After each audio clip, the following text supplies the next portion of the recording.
बोलो देवादिदेव खजाराट श्री भगवान महावीर स्वामी की जय जय जय। अहिंसा परमो धर्म की जय जय जय। परम पूज आचार्य गुरुवर श्री विद्यासागर जी महाराज की जय जय जय। बोली परम पूज गुणायतन प्रणेता मुनिवर श्री प्रमाण सागर जी महाराज की। कर्मों के बंधन का अनुभव करने के बाद ही उसकी निर्जरा का कोई उपक्रम हो सकता है। कल हमने बंध का भी अनुभव किया और निर्जरा को भी महसूस किया। शास्त्रों की बातों को जब तक हम शास्त्रीय चर्चा तक सीमित रखते हैं वह केवल शास्त्रीय आदर्श बनकर रह जाती है, लेकिन शास्त्रों की बातों को जब हम अपने जीवन के अनुभव से जोड़ते हैं तो वो हमारे जीवन की एक बड़ी उपलब्धि बन जाती है। हमारा लक्ष्य निर्जरा का होना चाहिए और ये बात सुनिश्चित है, निर्जरा के बिना जीवन का उद्धार नहीं। तो अब हम कैसे निर्जरा करें? कल कहा गया था सापुन दुविहा नेया सकाल पक्का तवेन कैमाना चौक गई नमपणमा बैजुत्तानम हवे विद्या। वह निर्जरा दो प्रकार की है। सकाल पत्ता अपने समय पर पककर होने वाली और तवेन कै माना तपस्या के द्वारा की गई निर्जरा। चाउ गई न पड़मा पहली निर्जरा तो सबको होती है। वै जुत्तानम हवे विद्या। जो व्रतों से संयुक्त होते हैं उन्हें दूसरी निर्जरा होती है। अब हमें देखना है कि हमारी भूमिका क्या है। एक स्वाभाविक प्रक्रिया है, कर्म हमारी अज्ञानता के कारण बंधते हैं, आत्मा से जुड़ते हैं और समय पाकर वो अपना शुभ अशुभ फल देकर हमसे अलग हो जाते हैं। इसमें हमारा कोई पुरुषार्थ नहीं। जैसे पेड़ पर आम पका और टपक गया, पकने के बाद तो टपकना होता ही है। ये प्रक्रिया हमेशा चलती है, लेकिन इस अवधि में हम जितने कर्म को झड़ाते हैं उससे कई गुने कर्म हम बांध लेते हैं। यहाँ कह रहे इसमें तुम्हारी कोई उपलब्धि नहीं। तुम्हारी उपलब्धि तब है जब तुम्हारे जीवन में कुछ अतिरिक्त पुरुषार्थ जुटे। जो कर्म अभी उदय में नहीं आने वाला उसे भी खींच करके निकाल दो। वो क्या है? तवेन कै माना। तपस्या से की गई निर्जरा ही निर्जरा है, जो किसी व्रती के जीवन में ही होती है। जब हम इन बातों को शास्त्रों के आलोक में देखते हैं तो हमारे आंखों के सामने व्रती, संयमी, त्यागी, व्रती और साधु सन्यासियों की छवि उभरती है। और जब हम तपस्या की बात सोचते हैं तो हमारे आँखों के सामने 12 प्रकार के तप जो विशेष विशेष उपवास आदि करते हैं उनकी छवि दिखती है। तो इसका मतलब तो ये हो गया कि जब तक हम व्रती और तपस्वी नहीं बनेंगे तब तक हमारी निर्जरा नहीं होगी और निर्जना नहीं होगी तो कोरा बंद होगा, और जब तक बंद होगा तो संसार में द्वंद्व होगा, दंद फंद होगा। यही होगा ना। मैं आप सबसे कहता हूं, ये वास्तविकता है। जब तक व्रती तपस्वी नहीं बनते तब तक जीवनोत्थान का मार्ग प्रशस्त नहीं हो सकता। लेकिन ऐसा कोई जरूरी नहीं है कि तुम अनुव्रती महाव्रती बनो तभी तुम व्रती होगे। ऐसा कोई आवश्यक नहीं है कि जिन बड़े बड़े तपों की चर्चा होगी, वो चर्चा शास्त्रों में है, उन तपों को करोगे तभी तुम तपस्वी होगे। मैं आज आपको कुछ ऐसे व्रत की बात करने जा रहा हूं और आपसे ऐसी तपस्या कराना चाहता हूं जो इन सब के बिना भी पुंज के पुंज कर्मों की निर्जरा कराती है। चाहते हैं आप? कल मैंने कहा था अनुभव, अनुमान, समझ और संस्कार। आज कहूंगा संकल्प,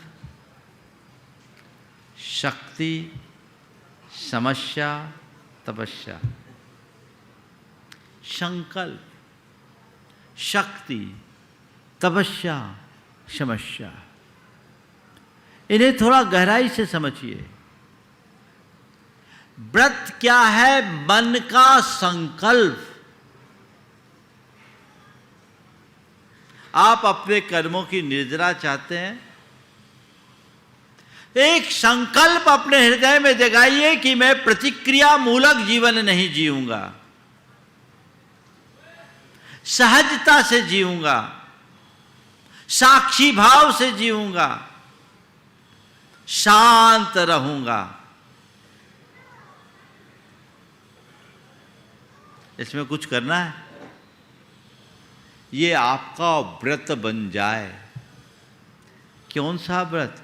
प्रतिक्रिया विरति। ये व्रत एक बड़ी तपस्या है और इससे तुम्हारी चेतना में एक बड़ी शक्ति प्रकट होगी और उसके बाद तुम्हारे जीवन में कोई समस्या नहीं बचेगी। मन में संकल्प, प्रतिक्रिया नहीं करना। आपने कभी व्रत को इस तरीके से नहीं देखा होगा, पर प्रतिक्रिया विरति एक बड़ा व्रत है मेरी दृष्टि में, जिससे जीवन में सहजता उत्पन्न होती है। किसी भी प्रकार की वांछा आकांक्षा मन में नहीं होती, चित्त में किसी प्रकार का आवेग उद्वेग नहीं होता, और जिसका चित्त इन सब से रहित है उससे ज्यादा सुखी, प्रसन्न, शांत और आनंदमयी कौन होगा। प्रतिक्रिया विरति मतलब तुमसे कोई कुछ बोले और तुम्हारा मन न डोले। कर सकते हैं आप? हाँ, आप लोगों की स्थिति तो ऐसी है, पल में उभार पल में उतार, है ना। थोड़ी सी तारीफ की खिल गए और टिप्पणी कर दी खौल गए, है ना। तुम्हारी दशा तो इस लाइट की तरह है, स्विच ऑन किया जल गए, स्विच ऑफ किया बुझ गए। पल में ऑन ऑफ होता है। पर मैं आप सबसे कहता हूं, बाहर की लाइट की स्विच किसी गैर के हाथ में है तो कोई बात नहीं, पर अपने अंदर की लाइट की स्विच तुम्हारे अंदर होनी चाहिए, तुम्हारे हाथ में होनी चाहिए। तुम्हारे मन की स्विच किसी दूसरे के हाथ में ना हो, जो चाहे जब जला दे और चाहे जब बुझा दे। प्रतिक्रिया विरत होने का संकल्प पहला काम। 24 घंटे आनंदमय रहोगे, निर्जरा होगी, प्रतिक्रिया में बंद है और प्रतिक्रिया विरति में निर्जरा। उसमें न इष्ट है न अनिष्ट, न राग है न द्वेष, न संकल्प है न विकल्प, न मेरा है न तेरा।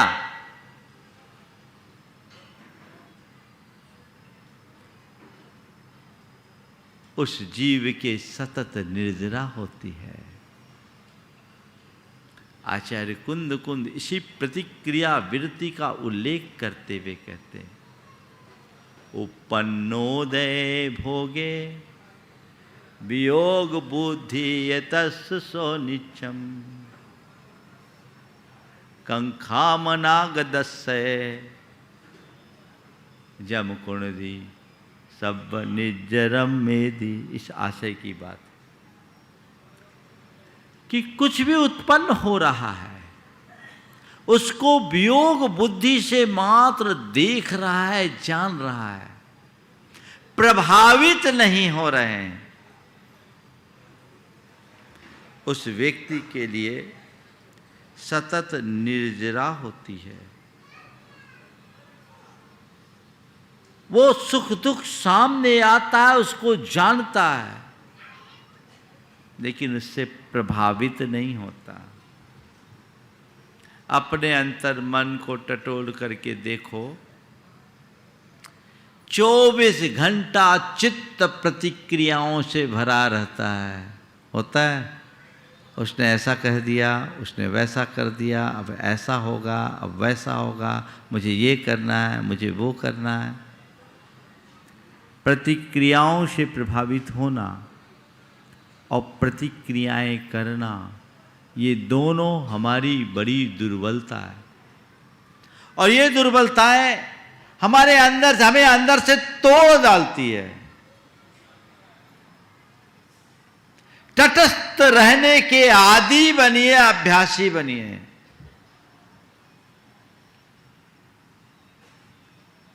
और ये मेरी दृष्टि में कोई साधारण काम नहीं है, ये एक बड़ी तपस्या है। उपवास कर लेना सरल है, पर कोई अपशब्द बोले और अपने मन में समता रखना, क्षोभ ना आने देना बड़ा कठिन है। बोलो, सही बोल रहा हूं ना? हाँ, उपवास कर लेना बड़ा सरल है। क्या केवल रोटी छोड़ना है? रोटी छोड़ना कठिन काम नहीं, लेकिन मन की ग्रंथि खोलना बहुत कठिन काम है। मन को ऐसा बनाइए कि कुछ भी हो, मेरी सहजता हमेशा बनी रहे। ये संकल्प महाराज बहुत कठिन है। चलिए मैं थोड़ा नीचे आ जाता हूं। पूरी तरह से प्रतिक्रियाओं से विरत न हो सको तो कम से कम छोटी छोटी बातों से प्रभावित होने से तो बच सकते हो, है ना? छोटी छोटी बातों से प्रभावित होकर के प्रतिक्रिया करना, इससे तो बच सकते हो। छोटी छोटी बातें भी तुम्हें उद्वेलित कर देती है और छोटी छोटी बातों के कारण बड़े बड़े झमेले खड़े हो जाते हैं। छोटी सी बात, उसने ऐसा किया, उसने वैसा किया, उसने ये किया, उसने वो किया, उसने मेरे लिए ये नहीं करने दिया, उसने मेरे लिए वो नहीं करने दिया। ये जो छोटी छोटी बातें हैं पूरी जिंदगी खोटी बना देती है। आज तय कीजिए कि मैं छोटी छोटी बातों से प्रभावित नहीं होऊंगा, उन्हें इग्नोर करूंगा। ये व्रत लीजिए, एक संकल्प लीजिए।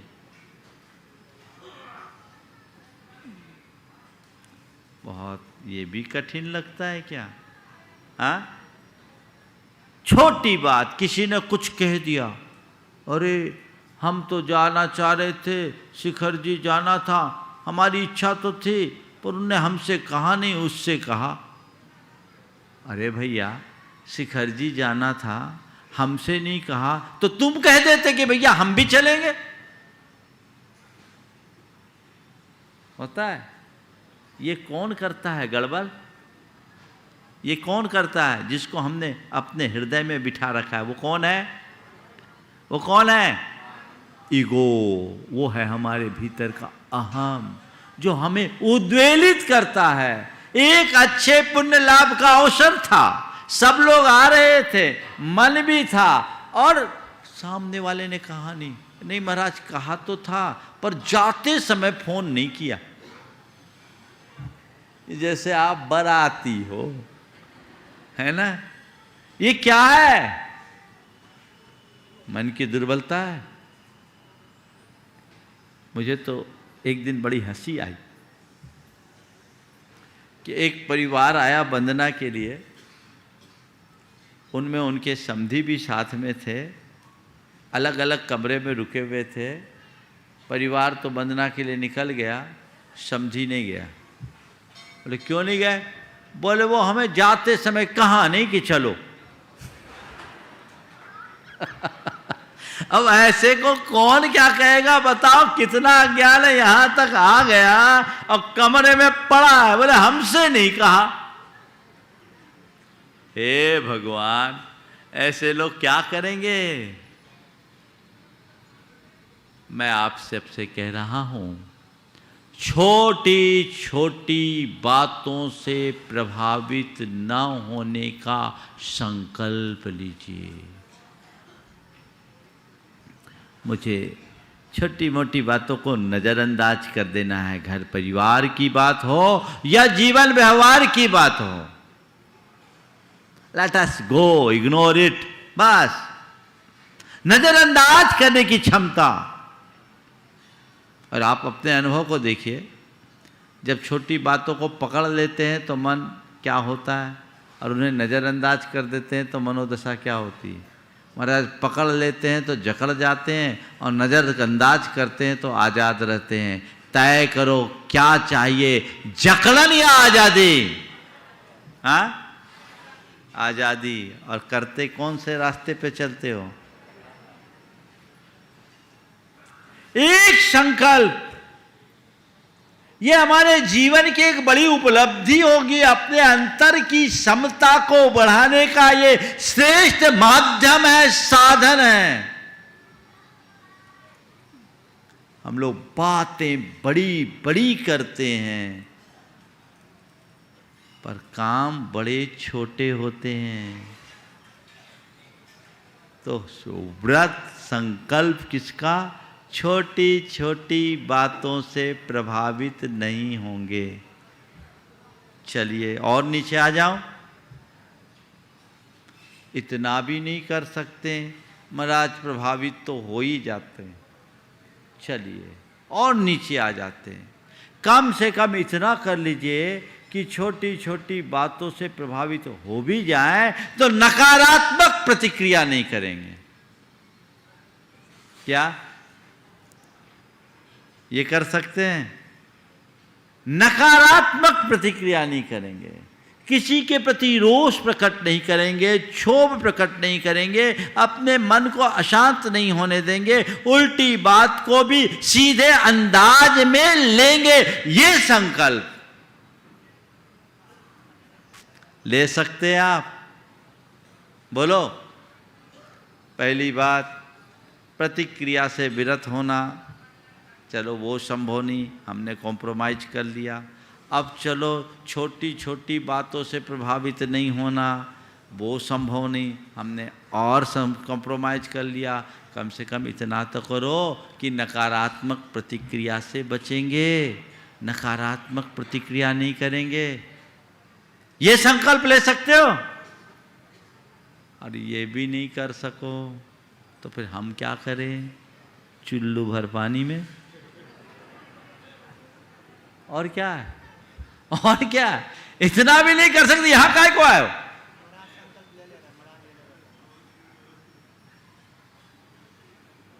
नजरअंदाज करने की बात हमारे अंदर विकसित होनी चाहिए, और नकारात्मक प्रतिक्रियाओं से अपने आप को बचाने का पुरुषार्थ करना चाहिए। और जब आपके अंदर प्रतिक्रिया वृत्ति का संकल्प जगता है और प्रतिक्रिया वृत्ति की वृत्ति पनपती है तो आपकी आत्मा में अपने आप शक्ति प्रकट होती है। आज आप अपना अंतर विश्लेषण करके देखिए, आपकी सारी एनर्जी कहाँ वेस्ट होती है? प्रतिक्रियाओं में। होता है कि नहीं? हाँ, प्रतिक्रियाओं में।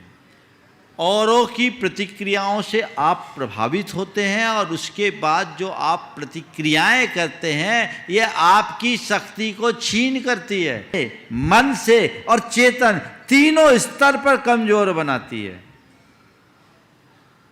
जो व्यक्ति दूसरों को इस तरह देखता रहेगा वो हमेशा कमजोर बना रहेगा। भैया ठीक है, हमें कोई लेना न देना, अपने काम में रहना, कोई फर्क नहीं पड़ता। व्यक्ति ताकतवर बन जाता है। वस्तुतः क्षमता ही हमारी सबसे बड़ी शक्ति है, सहजता ही हमारी सबसे बड़ी शक्ति है। सहजता में हमारी चेतना घनीभूत हो जाती है और जब हम असहज होते हैं हमारा चित्त विखंडित हो जाता है। विखंडित चित्त हमेशा कमजोर होता है और चित्त जब घनीभूत होता है उसमें बल आता है, अपने अंदर शक्ति आएगी। कुछ भी आपको ऐसा नहीं लगेगा जैसे कुछ है। देखिए आपको बताता हूं, प्रतिक्रिया हमें कैसे कमजोर बनाती है और प्रतिक्रिया से विरत व्यक्ति कैसे शक्तिवान हो जाता है। आपसे किसी ने कुछ कहा, वो आपके अनुकूल नहीं था और आप उससे प्रभावित हो गए।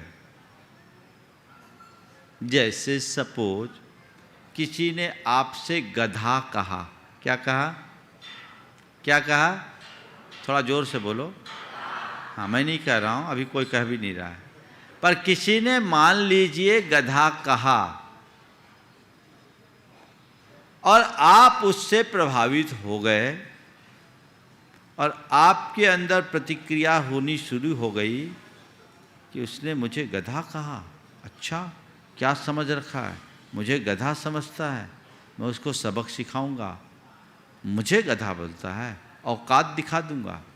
गधा कहने का मतलब क्या होता, मुझे गधा कहेगा, सब सिखा दूंगा। अब देखो हुआ क्या, सामने वाला तो एक दफ़े गधा कह करके चल दिया, पर आपने उसकी एक छोटी सी बात को पकड़ करके स्वयं को 5 दफ़े गधा बना दिया। बोलो, बनाया कि नहीं बनाया? तो आदमी का गधा बन जाना उसकी कमजोरी है या ताकत? बोलो, बोलो थोड़ा जोर से। तो आप प्रतिक्रिया से आदमी की जगह गधा बने ना। आप ये गधा क्यों बने?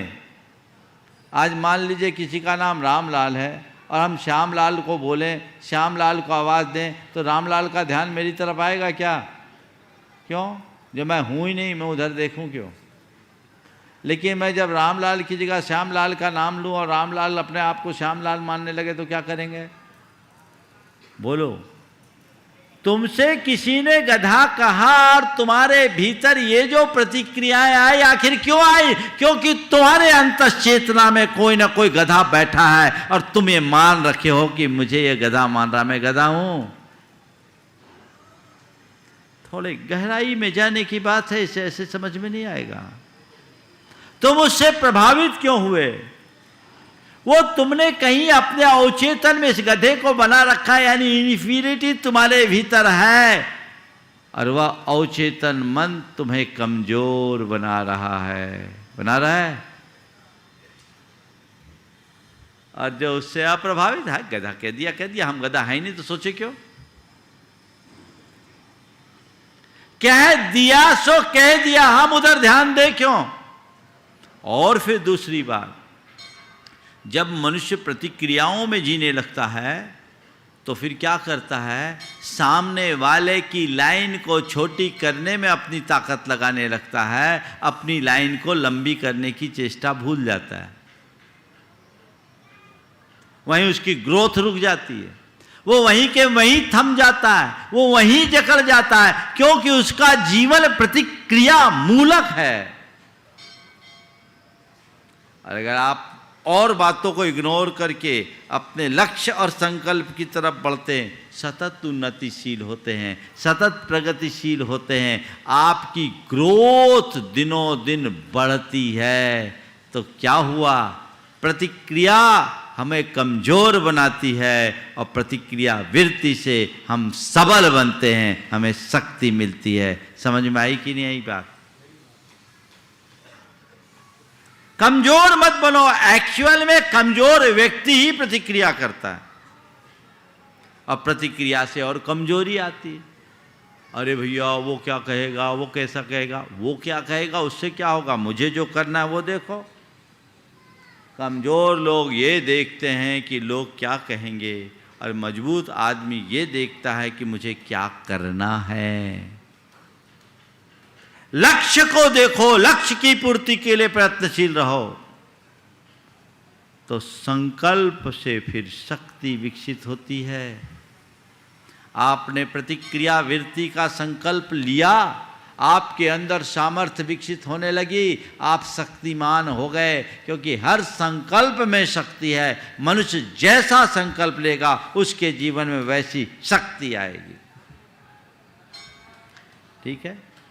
अब महाराज, ये तो बड़ी समस्या, हर मनुष्य के सामने कई तरह की समस्याएं आती, और समस्याओं के आगे वो अपने आप को बड़ा कमज़ोर महसूस करने लगता है। कोई ऐसी समस्या आ जाए, क्या करे, और समस्याओं से तो हर व्यक्ति घिरा है। मेरे पास तो जो चाहे वो आता है, तो समस्याएं लेके आता है। अरे भैया, हमारे पास कोई ऐसा मार्ग नहीं है कि हम तुम्हारी समस्याओं का समाधान कर सकें। शंका का समाधान तो फिर भी कर देते हैं, समस्या का समाधान कैसे करें? लेकिन चिंता मत करो। आज भगवान ने हमसे कहा कि तुम्हारे पास बहुत लोग आते हैं, परेशान करते हैं, एक काम करो, एक फार्मूला दे दो, तो जितनी भी समस्या है उसका समाधान निकल जाएगा, समस्या बचेगी नहीं। बता दूं आप सबको, कोई भी समस्या हो, उसको अगर आप समाधान पाना चाहते हैं तो क्या करो? जो भी समस्या है उसको अपनी तपस्या मान लो, तपस्या का निमित्त मान लो। प्रतिकूल संयोग समस्या बनते हैं। समझ गए? समस्या क्या है? प्रतिकूल संयोग, और उसमें अपनी स्थिरता बनाए रखना हमारी तपस्या है। अगर हम प्रतिकूल संयोगों को सहज भाव से स्वीकारने की सामर्थ्य विकसित कर लेते हैं, तो समस्या भी तपस्या बन सकती है। मेरे संपर्क में ऐसे कई तपस्वी हैं जो आप जैसे लोगों के लेवल में जीते हैं, लेकिन उनके अंदर का स्तर बहुत ऊंचा है। मैं एक ऐसे व्यक्ति को जानता हूँ जिनकी धर्मपत्नी बड़ी कर्कशा है, बड़ी कर्कशा, और विचित्रता ये कि औरों से तो फिर भी मधुरता से बोल लो, लेकिन अपने पति देव का तो कभी लिहाज ही नहीं करती, और उससे इस तरीके से बोलती है जैसे लोग नौकर चाकरों से भी नहीं बोलते। एक रोज़ मेरे कमरे के बाहर दालान में वो अपने पति को संबोध रही थी। अब मैं अपने शब्दों में संबोधना ही कहूँगा, अपने पति को संबोध रही थी। वो शब्द मेरे कानों में पहुँचे, वो पत्नी की बात चुपचाप सुना, थोड़ी देर बाद मेरे पास आया। उस समय मेरे साथ एक सज्जन और थे, वो कह रहे थे, महाराज जी इनकी धर्मपत्नी कैसा बोलती है। मैं उसकी तरफ देखा तो उसने जो बात कही वो बहुत ध्यान देने लायक है। बोले, महाराज जी कुछ नहीं, ये सब चलता है, मैं आपके मार्ग में आना चाहता था, साधु बनना चाहता था, तपस्या करना चाहता था, मेरे घर वाले मोहबस मुझे ले गए, शादी कर दिए। मुझे तो ये लगता है कि मेरी धर्मपत्नी मेरी केवल पत्नी नहीं, मेरी तपस्या का निमित्त बन कर के आई है। देखो सोच, ये कोई किस्सा नहीं बता रहा हूँ, यथार्थ बता रहा हूँ। उसने जो बात कही उसमें समय साथ झलक रहा है। उसने कहा, महाराज मेरी धर्म पत्नी केवल मेरी पत्नी नहीं, मेरी तपस्या का निमित्त बन करके आई है। वो कुछ भी बोलती है, महाराज मैं समता कर रखता हूँ, मेरे कर्मों की निर्जरा हो जाती है, इसे ही मैं अपनी तपस्या मानता हूँ। दूसरों की बात सुनकर ताली बजाने में बड़ा आनंद आता है। क्या तुम ये नहीं कर सकते? समस्या को तपस्या में बदला जा सकता है कि नहीं? कैसी भी समस्या हो उसे कर्मोदय मान लो और कर्मोदय का विकार मानकर समता से स्वीकार लो। सहज बने रहो, प्रभावित मत हो। कर्म की निर्जरा ही निर्जरा है। पर आप लोग निर्जरा की बातें करते हो, चाहते कहां हो? हर प्रतिकूल प्रसंग तुम्हारे लिए कर्म की निर्जरा का अवसर बनकर आया है।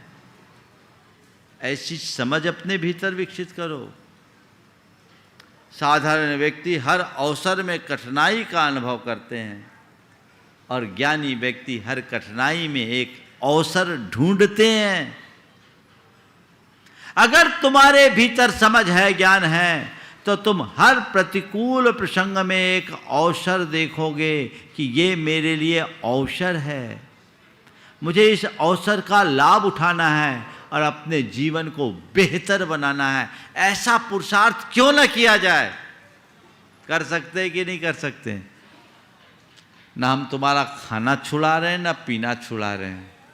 हम तो तुम्हें केवल जीना सिखा रहे हैं, पर तुम हो कि वो भी नहीं चाहते, तो हम क्या करें? क्या लगना है इसमें? बोलो, कुछ लगना है? निर्जरा को जब तक हम इतने व्यवहारिक रूप से नहीं समझेंगे, तब तक शास्त्रों की बातें जीवन में नहीं आएगी। आज हमने देखा है, हम लोग जो बातें हमें सुनाई जाती है वो हम कर नहीं पाते, और जो हम कर सकते हैं वो हमें बताई नहीं जाती। आज से लगभग 25 साल पहले और पहले 1995 में, तब तक मैं तात्विक प्रवचन किया करता था, ग्रंथों पर प्रवचन किया करता था। एक दिन अचानक मेरे मन में ऐसा विकल्प आया कि जो बातें हम बोल रहे हैं, लोग सुन रहे, तालियां भी बजा रहे हैं, पर ये जी तो पा नहीं रहे, ये गृहस्थी में। तो जो ये कर सकते हैं वो हम सुना नहीं रहे हैं, और जो सुना रहे हैं वो कर नहीं सकते। तो ये हैं जहाँ के तहाँ। तब से मेरा चिंतन बदला कि प्रवचन में हमें वो बोलना चाहिए जो वो कर सकते हैं, क्योंकि उपदेश सामने वाले की पात्रता अनुरूप हो, और वो भी शास्त्रों के सार से। हमने आदर्श तो ऊंचे बना लिए और ये सोचा कि ये ठीक है, ये सब तो मुनियों महात्माओं का काम, हमारा काम नहीं। हमारा काम तो उनके पांव पूजना है। तो तुम्हारा जीवन कैसे बदलेगा? ठीक है, अगर मैं मुनि बनूंगा, महात्मा बनूंगा, त्यागी बनूंगा, तपस्वी बनूंगा, तब जो कर सकूंगा जरूर करूंगा, लेकिन अभी जितना मेरे हाथ में उतना तो मैं करूं, अपनी भूमिका के अनुरूप करूं। इसलिए आज जो मैंने व्रत की और तप की व्याख्या की है, ये कहीं शास्त्र में नहीं मिलेगी, पर शास्त्र से हटकर नहीं है। संकल्प का नाम व्रत है और जीवन में सहजता का नाम तप है। ये अपने भीतर घटित कीजिए, अपनी भूमिका के अनुरूप कीजिए, और उसके लिए भावना योग एक बहुत अच्छा आलंबन है। आप चाहते हैं कि मेरी निर्जरा हो, आप चाहते हैं कि मेरा स्वभाव अच्छा बने, आप चाहते हैं कि मेरा बर्ताव अच्छा बने, आप चाहते हैं कि मेरा व्यवहार मधुर बने, आप चाहते हैं कि मैं हर पल शांत रह सकूं, आनंद से जी सकूं, मैं जीवन का रस ले सकूं। चाहते हो? चाहते हो कि नहीं चाहते हो? चाहते तो सब हैं, बस चाहते हैं, करते नहीं। क्या करना है? कुछ नहीं, रोज एक मंत्र जपना है, मुझे सहज रहना है, मुझे सहज रहना है, मुझे सहज रहना है, मुझे सहज रहना है। एकदम हमें हर पल सहज रहना है। मुझे शांत रहना है, मुझे शांत रहना है, मुझे सहज रहना है, मुझे शांत रहना है। इन दोनों बातों को आप बार बार दोहराओगे, प्रतिक्रियाएं कम होने लगेगी। और प्रतिक्रियाओं से विरत होने का एक तीसरा उपाय और बताता हूं। नित्य आप शाम को बैठें सोने से पहले और सुबह से शाम तक के विचारों को रिकॉल करें और देखें कि आज मैंने कहां कहां कैसी कैसी नकारात्मक प्रतिक्रियाएं की है। सबसे पहले चरण में उसी समय अपने मन की निंदा करें, मन ही मन अपने उस कृत्य की निंदा करें और मन ही मन संकल्प लें कि अगले पल जब भी ऐसी स्थिति बनेगी उस समय मैं ऐसी प्रतिक्रियाएं नहीं करूंगा। मैंने जो आज ये प्रतिक्रिया की है मुझे नहीं करना चाहिए था। मान लीजिए आप आए और आते ही अपनी धर्म पत्नी को आपने डांट दिया, झड़प लगा दी। आप आए और डांट दिया, उसकी बातों को सुने बिना, समझे बिना, बस केवल कारण ये था कि आपके भोजन में थोड़ा विलंब हो गया। ये एक प्रतिक्रिया है कि नहीं, जो अक्सर होता है। शाम को सोचो मैंने डांटा तो मेरा ये डांटना ठीक था या नहीं, कहीं उसकी भी तो कोई प्रॉब्लम होगी। इस विलंब के पीछे वजह क्या थी ये देखो। अब मैं कभी ऐसी स्थिति होगी तो अब ऐसी प्रतिक्रिया नहीं करूंगा। मैं उस समय डांटने की जगह शांति से बैठ भी सकता था, उसकी स्थिति को समझ भी सकता था। आगे से कभी कोई बात होगी तो मैं समग्रता से चिंतन करूंगा, एक तरफा निर्णय नहीं लूंगा। इतनी तो बात है। अपनी निंदा गढ़ा करे और इस तरह की बातों से बचे। और चौथी बात, जब भी ऐसी प्रतिक्रिया हमारे मन से हो जाए तुरंत अपने आप को रोके और 9 बार नमोकार मंत्र जपे।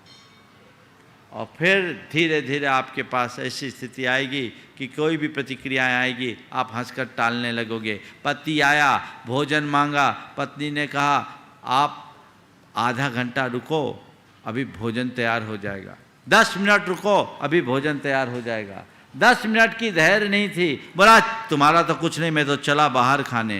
बोला ठीक है 5 मिनट चलो, रुको मैं भी आती हूँ। पहले बोले 10 मिनट रुको भोजन तैयार हो रहा है, उसको बस की नहीं, वो बाहर जाने के लिए कह रहा। उसने कहा ठीक है 5 मिनट रुको मैं भी तैयार होके आती हूँ। बस इतनी सी बात हो जाए तो कॉम्प्रोमाइज़ ही कॉम्प्रोमाइज़ है। जीवन में कहीं खिन्नता नहीं, कहीं खेद नहीं। हम अपने जीवन में निर्जरा के ऐसे ही अवसरों को तलाशें और अपने जीवन में सहजता लाएं, समरसता लाएं, शांति लाएं और सुख की अनुभूति करें। इस भाव के साथ मैं यहीं पर विराम दे रहा हूँ।